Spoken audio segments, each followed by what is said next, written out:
على نبينا محمد وعلى آله وصحبه أجمعين.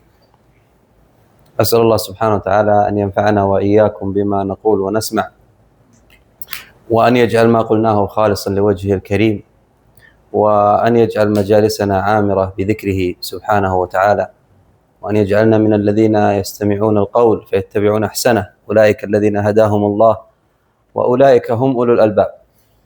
يا أخواني، من أعظم ما يوصى به في هذا الزمان انتشرت في هذا الزمان الفتن وكثرة المغريات وضعف الإيمان لدى كثير من المسلمين، فمن أعظم ما يوصى به هو مراقبة الله سبحانه وتعالى في السر والعلن، أن يراقب العبد ربه جل وعلا، وأن يستحي من الله سبحانه وتعالى. لهذا جاء في الحديث أن رجلا جاء إلى النبي صلى الله عليه وسلم وقال: يا رسول الله أوصني. قال: أوصيك أن تستحي من الله كما تستحي من الرجل الصالح من قومك.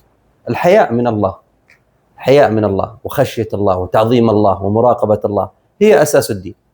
ولهذا يقول أهل العلم: إذا عظم الآمر هانت الأوامر. كيف ينطلق الإنسان في عبادة الله؟ كيف ينشط في الطاعات والأعمال الصالحة؟ كيف ينكف عن الحرام؟ كيف يتوقف عن المنكرات؟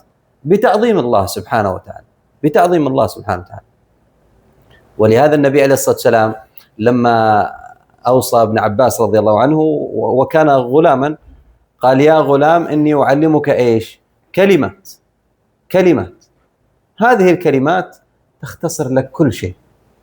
يا غلام إني أعلمك كلمات، احفظ الله يحفظك، احفظ الله تجده تجاهك، إذا سألت فاسأل الله، وإذا استعنت فاستعن بالله، واعلم أن الأمة لو اجتمعت على أن ينفعوك بشيء لم ينفعوك إلا بشيء قد كتبه الله لك، ولو اجتمعوا على أن يضروك بشيء لم يضروك إلا بشيء قد كتبه الله عليك. فالإنسان يعلق قلبه بالله ويراقب الله ويستحي من الله سبحانه وتعالى. أنت إذا خفت مراقبتك لله سبحانه وتعالى هانت عليك معصيته.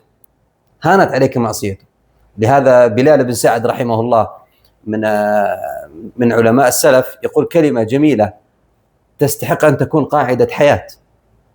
يقول: لا تنظر إلى صغر المعصية ولكن انظر إلى عظمة من عصيت. يا الله، لا تنظر إلى صغر المعصية ولكن انظر إلى عظمة من عصيت. أنت في هذا الزمان تستطيع أن تختبي عن أمك وأبيك، تستطيع أن تختفي عن مدرسك ومعلمك، تستطيع أن تتوارى عن أخوانك، تستطيع أن تبتعد عن الناس، تستطيع أن تخلو بالمعصية، لكنك لا تستطيع ولن تستطيع أن تختفي عن نظر الله جل وعلا. ولهذا إبراهيم بن أدهم رحمه الله جاءه رجل كثير الذنوب والمعاصي، فجعل ينصحه رحمه الله أن ينكف عن الحرام، فقال له من جملة ما قال: أنا سأوصيك بأشياء إن عملت بها فاعص الله ما شئت. قال: هاتها. قال: الأولى: إذا أردت أن تعصي الله فاذهب إلى مكان لا يراك الله فيه. إذا أردت أن تعصي الله فاذهب إلى مكان لا يراك الله فيه.